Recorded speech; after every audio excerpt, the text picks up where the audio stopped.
Right, well, an introduction to the seven rays. I'd like to think about, first of all, about the symbolism of sevens. We seem to have sevens all round us, if you begin to think about it. I mean, perhaps you don't, but I'm giving you the chance to think about it. How many colours in a rainbow?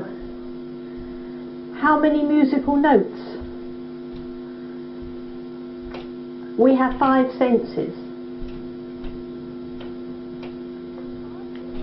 In the Bible there are frequent occurrences of sevens.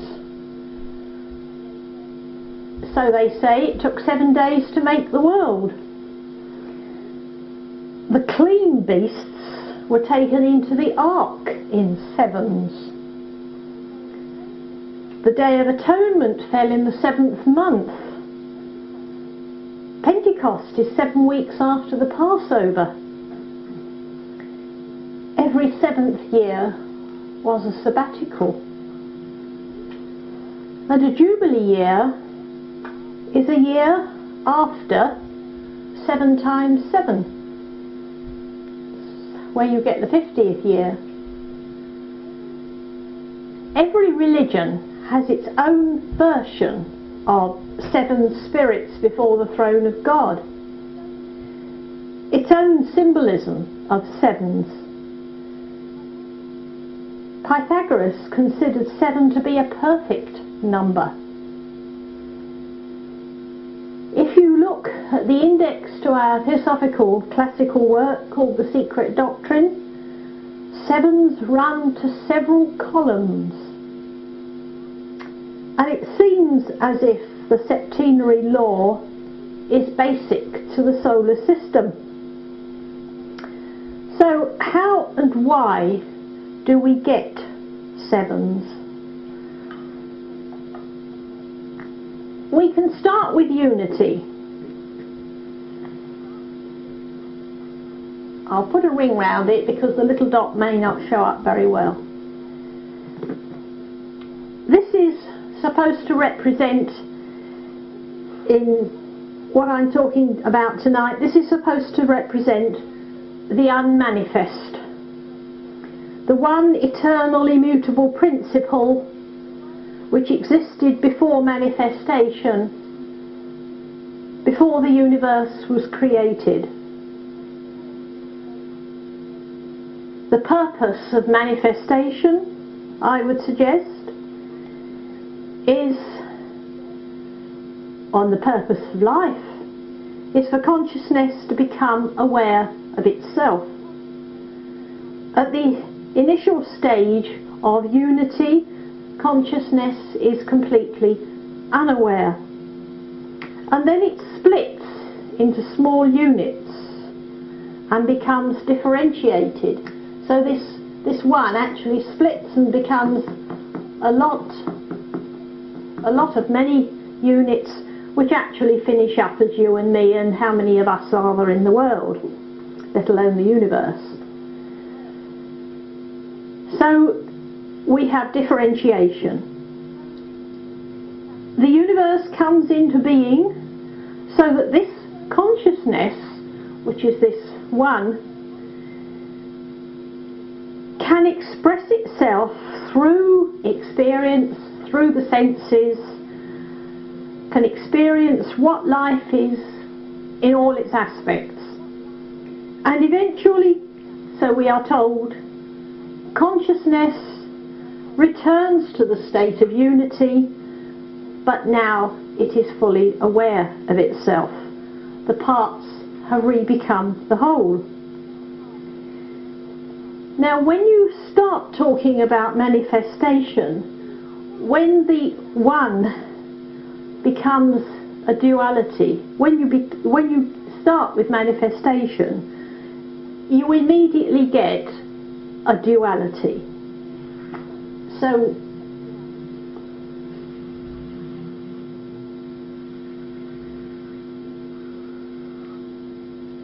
we get positive and negative.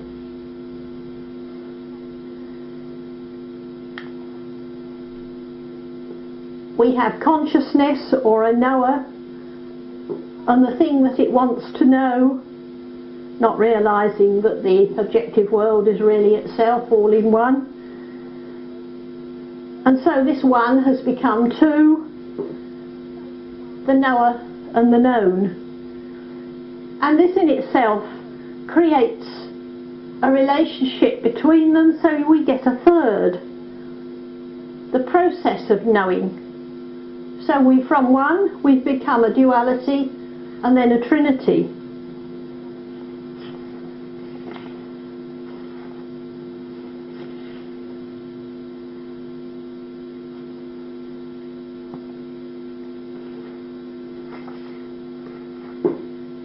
You could call this, if you like, a Divine Trinity, and again all the various religions have their equivalent of a Trinity.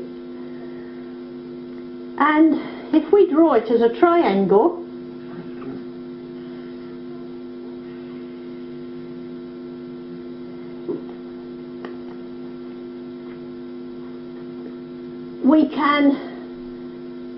we have this Trinity, which then, this you could call, if you like, the Divine Trinity, because we've only just sort of come into manifestation, but it then reflects down into the world of things.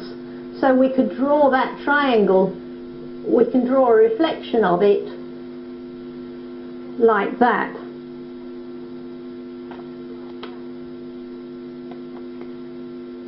We finish up, we have three sets of things that we get links there, 1, 2, 3, from two triangles. You've got 6, 3 sets of pairs. You can then finish up with a 7th. Now if you amalgamate the triangles, you'll begin to recognise one of our theosophical symbols.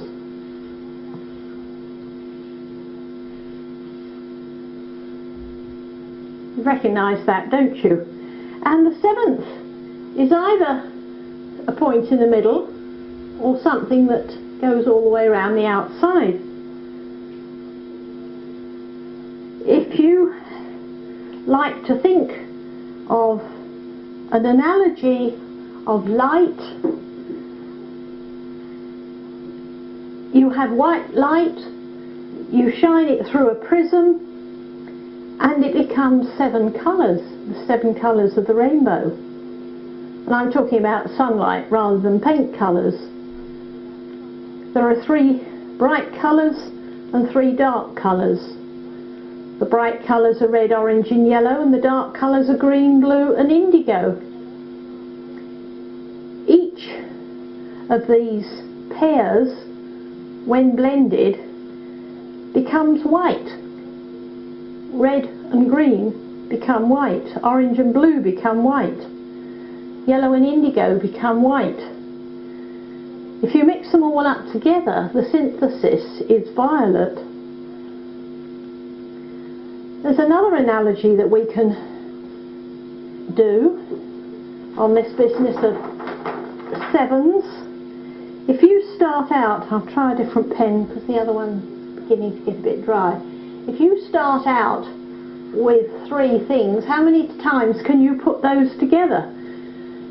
You can have 1, you can have 2, you can have 3. You can have 1 and 2, 2 and 3, 1 and 3, and you can have 1 and 2 and 3. So having got that Trinity, you can actually finish up with 7 ways of looking at those things.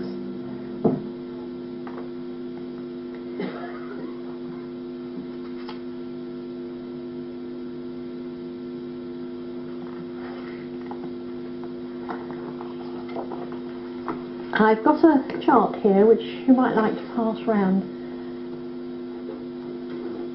I'll just wait a moment while that's passing round. I'm going back to looking at the Divine Trinity,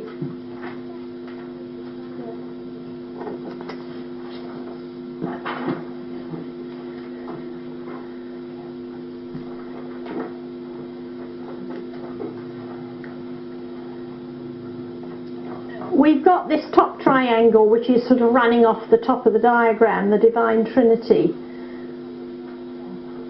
The two, spirit and matter, the polarity of the one is spirit and matter, and the things that joining them together is the divine consciousness. You could also say that we've got three outpourings of divine energy.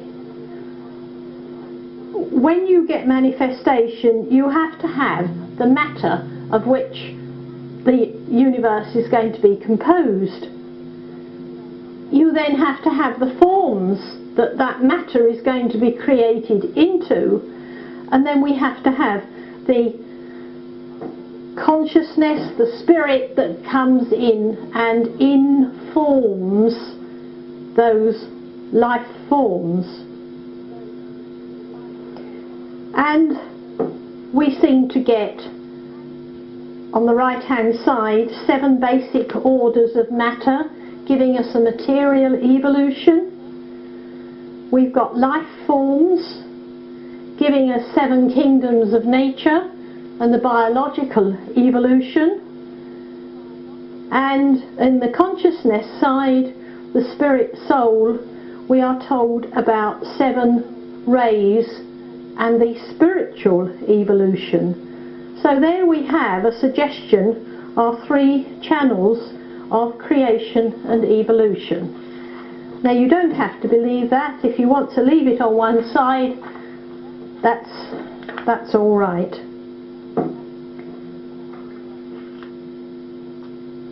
I have a little quotation here, if I can just find it.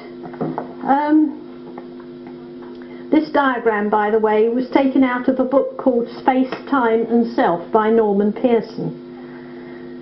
One of our teachers, the Master K.H., wrote to a man called Mr. Sinnett, and he told him that we divide minerals and the other kingdoms according to their occult properties, that is, according to the relative proportion of the 7 principles which they contain. I advise you to study perfectly the 7 principles in man, and thus to divide the 7 great classes of the minerals correspondentially. And we also have written in the last century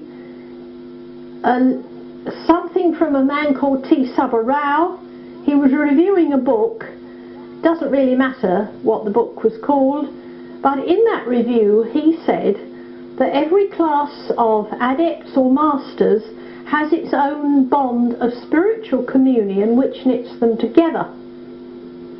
The only possible and effective way of entering into any such brotherhood is by bringing oneself within the influence of the spiritual light which radiates from one's own logos, or one's own God, or one's own higher self.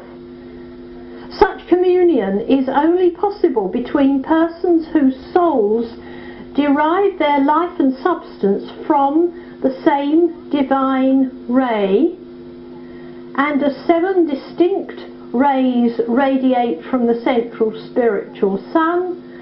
All adepts are divisible into 7 classes, each guided, controlled and overshadowed by one of 7 forms of manifestation of the divine wisdom.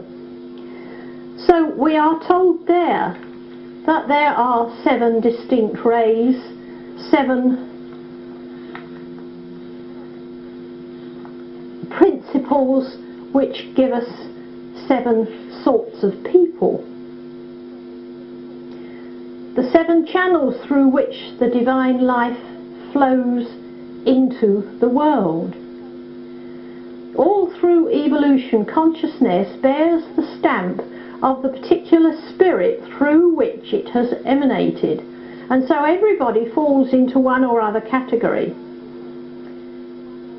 But we need to remember that for the purpose of evolution, we have to experience all forms and types of existence, and so assuming assuming a belief in reincarnation, which I have to take as an assumption tonight, I haven't got time to go into arguments for or against it, but assuming a belief in reincarnation, each incarnation, our personality could take on the appearance of any one of the 7 forms of life, possibly and probably a mixture. So that eventually, when we come to what I was saying about the individuals going back into the one, we've had a chance to experience all the different forms of life and can become fully rounded, aware at every level, on every ray. And we have been told there that the 7 lines of evolution, or the 7 rays, tie up with the 7 principles of man. And so we need to look at these 7 principles first.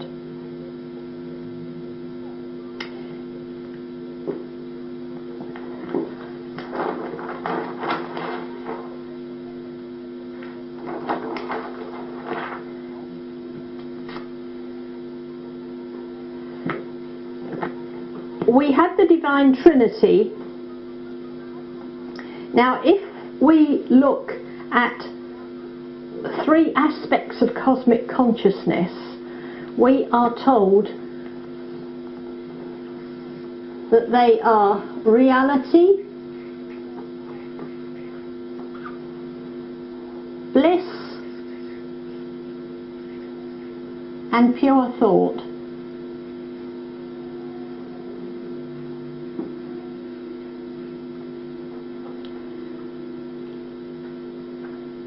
Now, when we reflect these down into a human being, I'm going to do a reflection first of all with the same way up for deliberate reasons. This reality within ourselves becomes the principle of will. The pure thought becomes the principle of mind, I'll say higher mind, and this bliss becomes the principle of love, or love, wisdom, or buddhi, according to what terminology you want to use. So this really, this was cosmic consciousness, and this is our individual consciousness. But we're in bodies, and we then get things reflected down. Now I'm going to turn the thing upside down, because the love reflects down into our personalities and gives us the emotions. The higher mind reflects down and gives us our rather material mind, sometimes called the lower mind.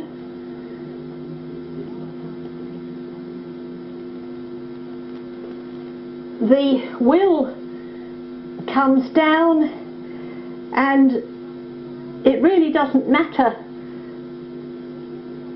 what we call some of these things, but in some of these reflections this gets called the etheric,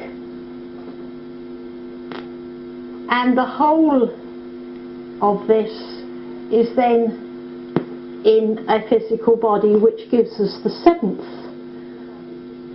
These are all stabilized into a physical body.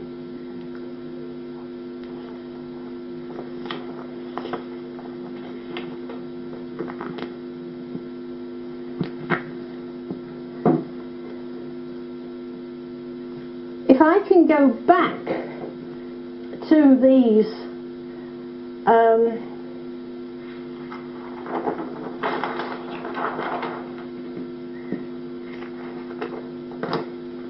I'm going to put them down the side now.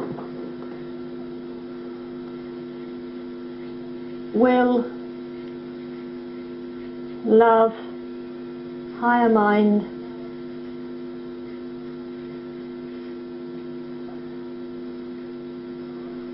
lower mind, emotions, and physical, and you'll say, well, you've left one out.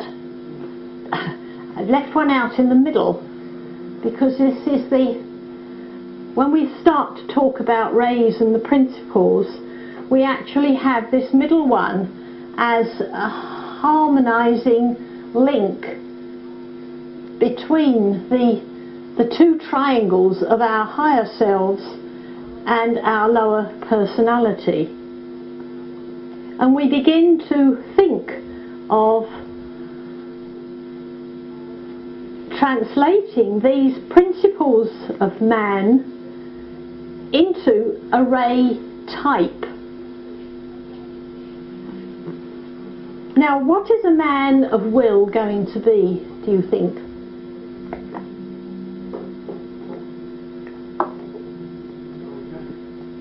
Could be a soldier. Typically, he gets referred to as a born leader.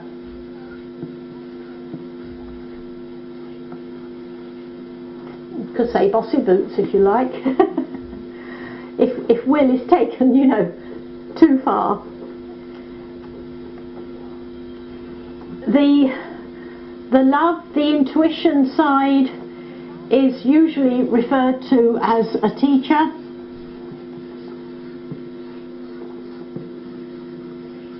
Love, wisdom, giving out the teaching, religious leaders and things like that. The higher mind, what do you think the higher mind might be represented by in men in the world, men, women in the world? Philosophy. Yes, philosopher.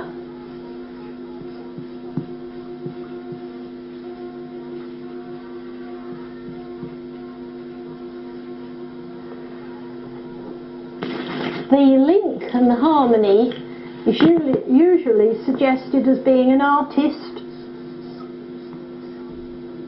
I picked up the wrong pen, didn't I? It's got a bit. Let's see whether this one's better. Yes.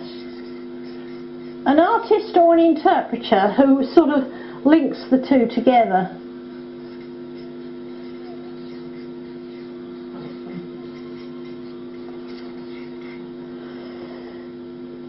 Now, the lower mind, it tends to be rather materialistic, it tends to be rather analytical, could be a businessman, could also be a scientist, because he's looking at things and analysing, whereas this one is more synthesising the knowledge. The emotional person is supposed to be represented by a devotee. Somebody, I believe, suggested priest is up there. Well, that's not too far out. I mean, you could say that priests perhaps are devotees. And then the physical, somebody who is skilled in physical things is going to be either a craftsman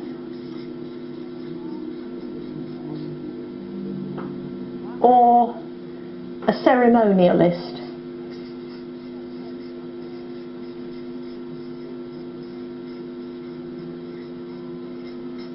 Now that gives you very roughly the 7 rays as suggested in various of our books. Perhaps I could go back over some of these now.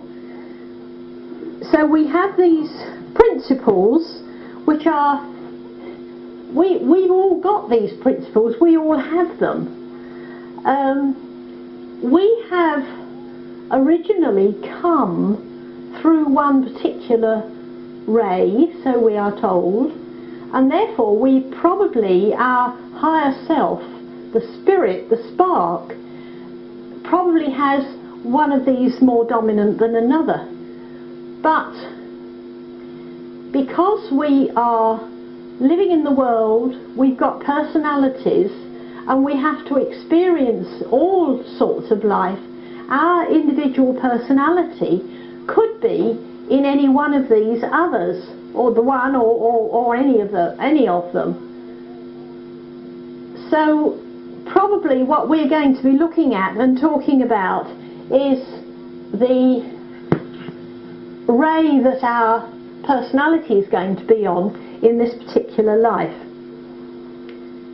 So if I can go back and look at some of these things again, the first ray is will, self being itself, a born leader, showing strength, will and power. A man of will, seeking freedom through mastery of the self and his environment. A ruler who can stand alone and is full of courage, which of course a soldier is.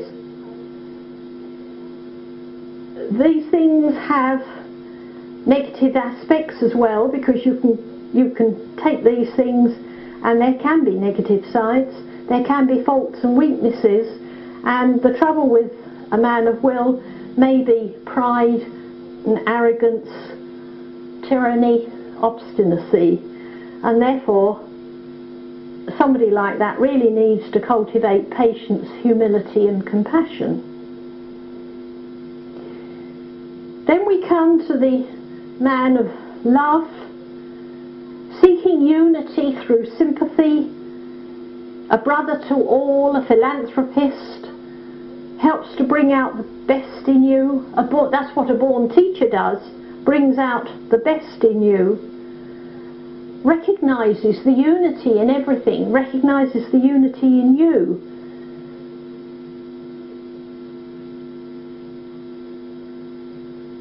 Can, unfortunately, also have the faults and weaknesses of anger and hate and rigidity and being aloof or insolent, and needs to cultivate compassion, energy and understanding.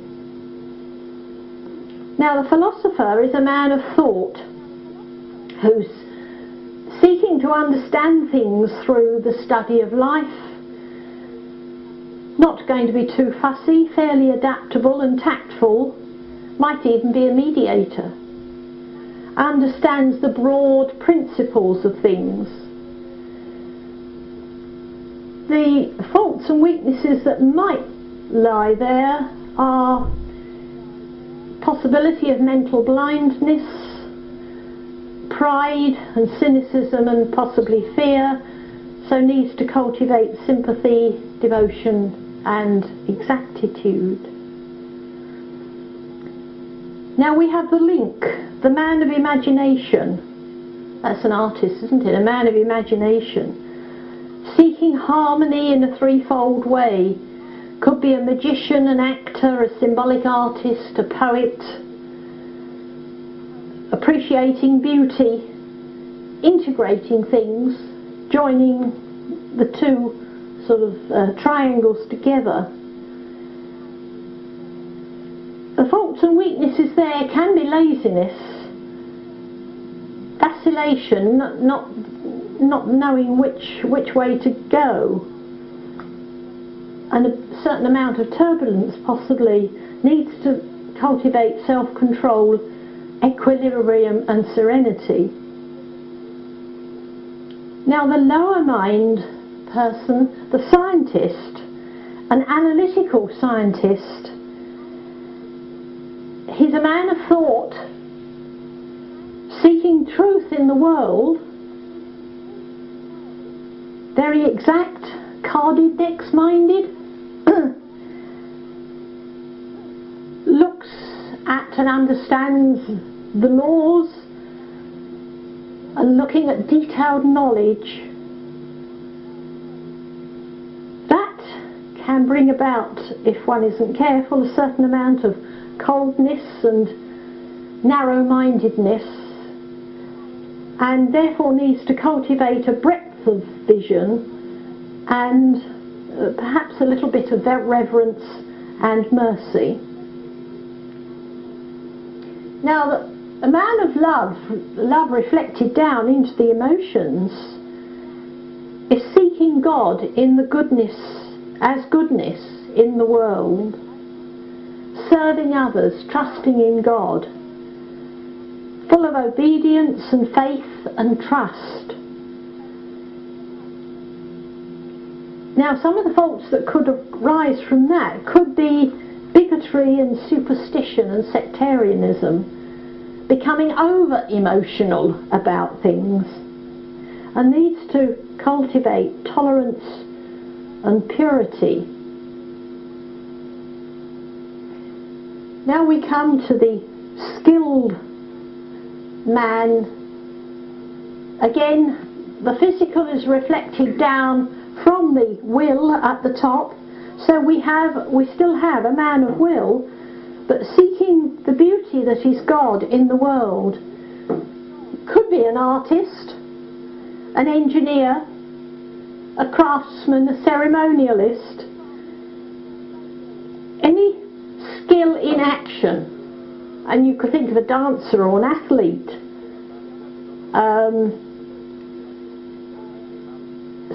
And also, I suggested a ceremonialist in that he appreciates ordered service, which is what a ceremonialist is doing. The faults and weaknesses that might arise from that might be ultra-orthodoxy, a certain amount of disorder perhaps, and conceit and shallowness, and needs to cultivate amiability and a sense of unity and love.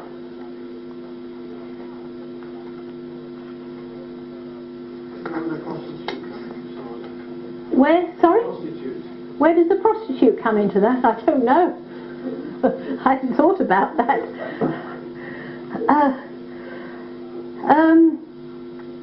So we have the characteristics. I think perhaps I'll see if I can, in green, I'll see if I can write down. I've got some characteristics here which I haven't written down, which might be just a little bit helpful.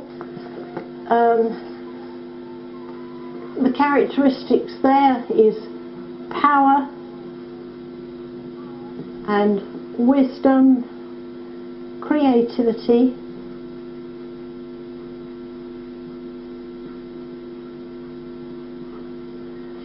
harmony, I'll underline that, science,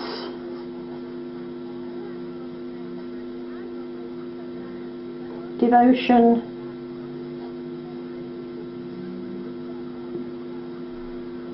and another way of describing this is ordered service.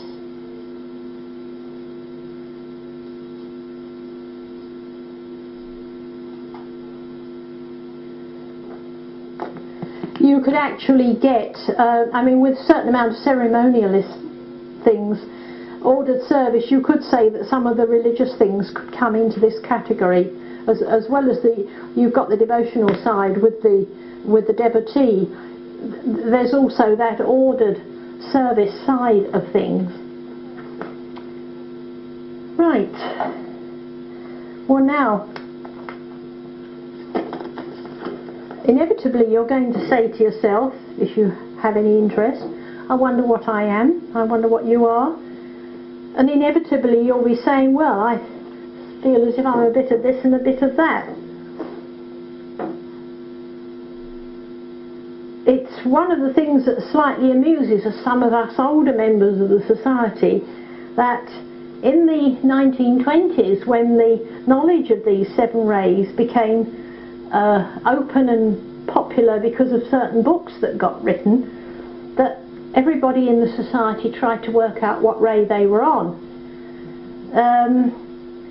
They also had heard that maybe the masters that they revered were in charge of a particular ray, and they wanted to know which master they should be following, and therefore what ray was that master on, what ray were they on, and where should they go. Well, some people even asked the international president at the time, who happened to be Annie Besant, if she would tell them what ray they were on, and she refused to do so. because it's not at all easy to know what ray somebody is. It's almost impossible to know what your basic ray is, where you came from in the original beginnings of manifestation. And what ray, does it matter? Does it help to know what you are,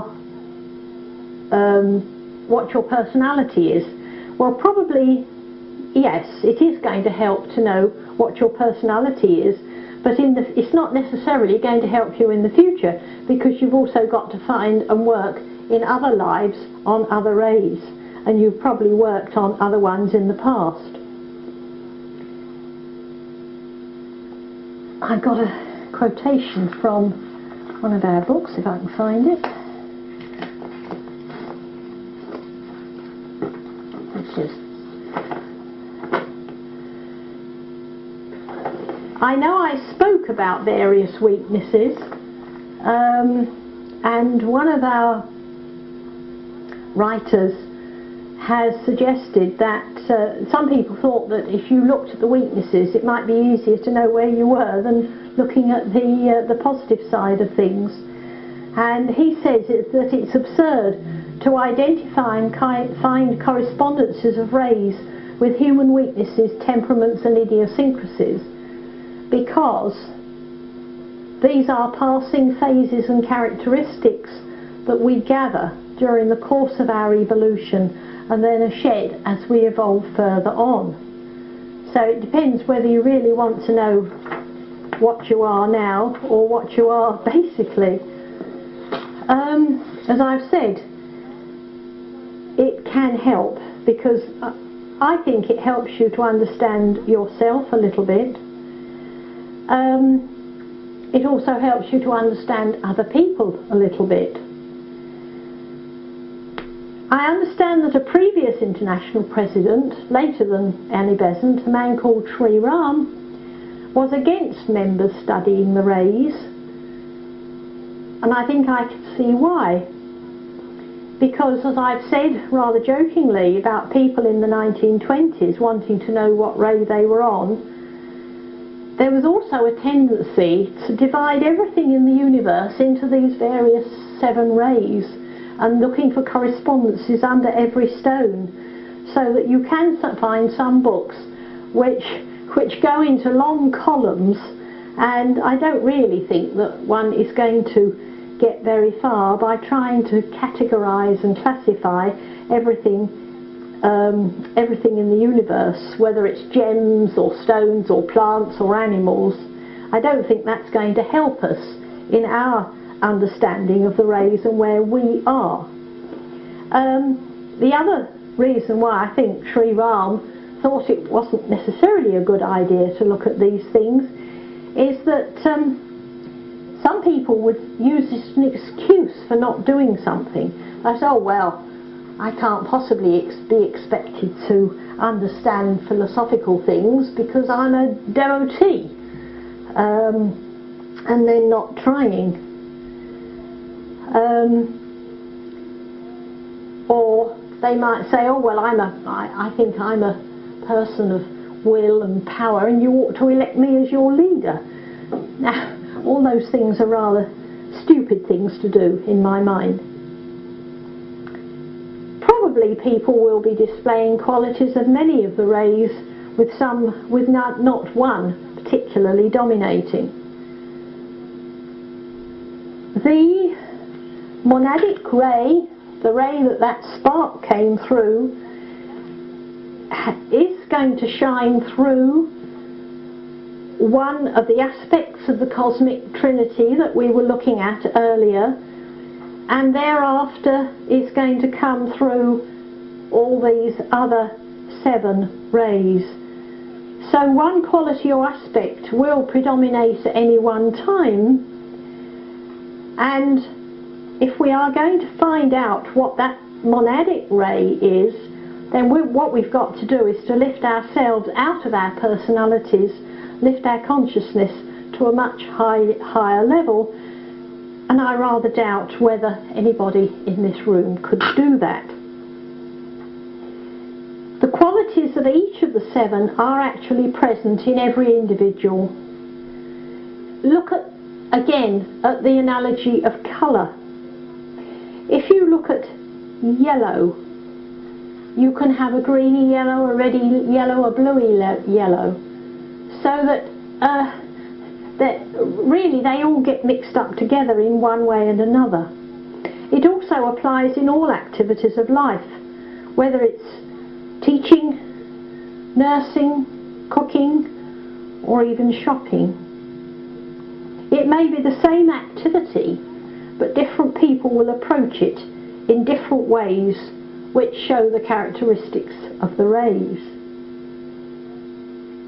There is a rather amusing analogy of suggestions in one of Geoffrey Hodson's books, which I would like to share with you, which you may find amusing, and he talks about a shopping expedition, and he suggests that the first ray person strides into the shop. He's decided in advance what he's going to buy, and he goes straight up to it, takes it to the counter, calmly waits to be served and strides out again. The second ray person, the love aspect, will consider the other harassed shoppers, and rather than upset the shopkeeper, perhaps will buy something he didn't really want to buy. The third ray person is going to consider the grounds of suitability of what they're buying as part of a general scheme. Say you're going out to buy some curtains or some cushion covers or something like that. It's got to be absolutely right in the scheme of things for what you're buying. So he suggests that this person pays the price without arguing about it, and if the item is not the right thing that he wants, then no purchase will be made at all. The fourth ray person, full of harmony, is going to be very concerned with the beauty of the thing that he wants to buy. And probably the mood of the shopper will dictate the attitude to the assistant at the time. Of course, we all know that both the moods of the assistant can vary and the moods of the shopper can vary, and of course they bounce off one another, don't they? Now, it's probably not surprising that the lower mind person, the scientist, the analytical mind, is going to pay very close attention to the detail. Probably going to shop around for the cheapest, looking at the prices in all the shops, going to compare one with another, and will perhaps either give it the exact amount of money that's asked for, or checks the change when he gets it. The sixth ray person, again with the love aspect, emotional side, is going to be very kindly and considerate, perhaps going to be influenced by the display in the shop, and could be persuaded by the assistant that what they're looking at would be the best thing for them. Very much less decisive than our fifth ray person, and also could be affected by whatever may happen in the shop. Could walk out in a pique if annoyed by either the assistant or other shoppers. The seventh ray person, ordered service, skill, craftsman, is going to seek perfection in the purchase. A natural courtesy, not influenced by price, will tender more money than is asked for and pocket the change without checking. Well, as I said, that may cause you some amusement. Finding your own ray. I don't think it matters. I've said this before and I say it again. I don't think it matters all that much which is our own monadic ray, because we've eventually got to be developed all round. We have to develop all the qualities of all the rays in a long series of lives before we can go back to that one. And so we may as well begin now where we are with what we are, and perhaps find out what we are in this personality. So what are you going to do to try and find it? Well, maybe you could think about how your mind works. Think about what quality you admire in other people. What is your driving force? What is your purpose in life? Do you have any outstanding weaknesses? Are you prone to pride or anger and fear? When you've decided, through intuition perhaps, which ray you think you might be, when you've decided which ray you are at this moment in time, then study that. There are plenty of books on the rays. I can give you a list afterwards if you need it. Look for the weaknesses that there might be from being on that ray, and make sure that you eradicate them by developing the opposite virtues and qualities that are the strengths of the ray. Having done that, then you might think about helping yourself for the future by beginning to develop some of the qualities of the other rays. You could begin to develop the qualities of a companion ray.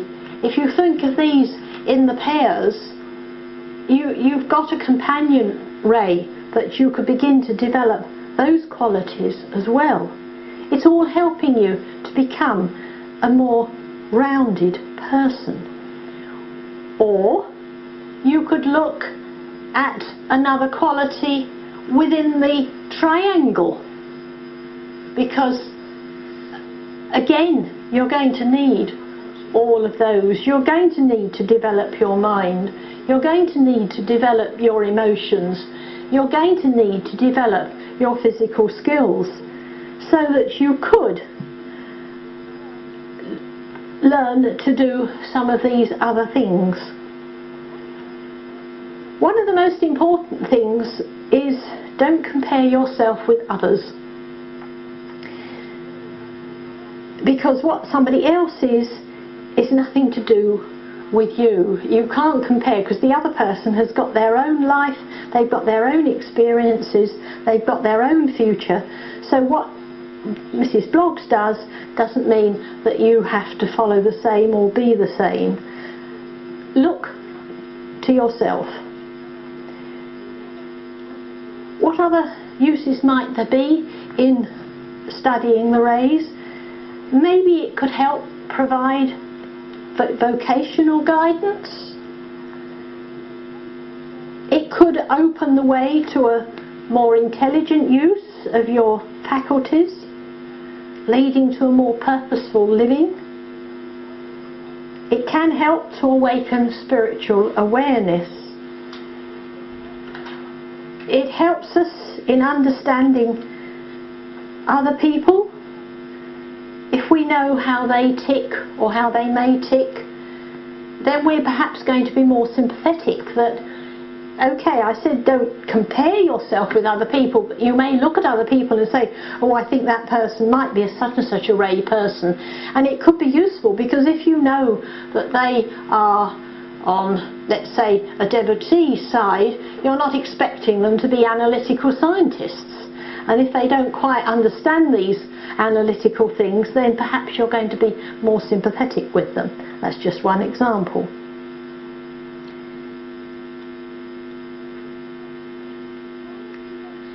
As long as we don't let this knowledge, which we acquire by studying the rays, as long as we don't let it rule our lives, we can use it to improve our own character and to show tolerance to other people.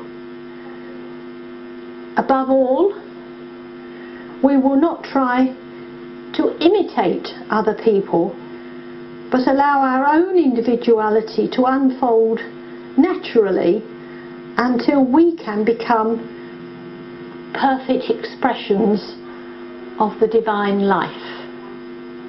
Thank you.